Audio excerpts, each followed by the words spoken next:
பழக்கப்பட்டவங்க அப்படி இருக்கிறவங்களுக்கு கொடுக்க முடியாது. ஆனால் வந்து பொண்ணை கொடுத்த இடம்லாம் வந்தால் சாப்பாடு போட்டு தானே ஆகணும். அது நம்ம அது கடையிலேருந்து போடனாலும் தனியாச்சும் சமைச்சு கொடுத்து தானே ஆகணும். டெய்லியாக வர போகிறாங்க. ஆனாலும் எனக்கு பிடிக்கலை.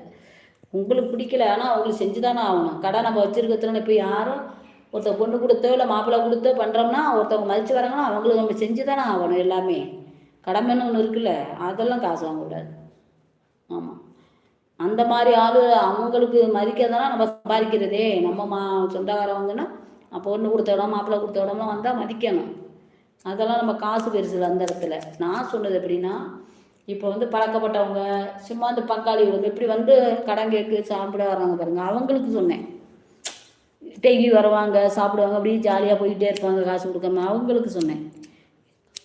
பண்ணுறது அப்போ சரிதானா, எங்கள் அக்கா பண்ணுறது அப்போ சரிதானா. அம்மா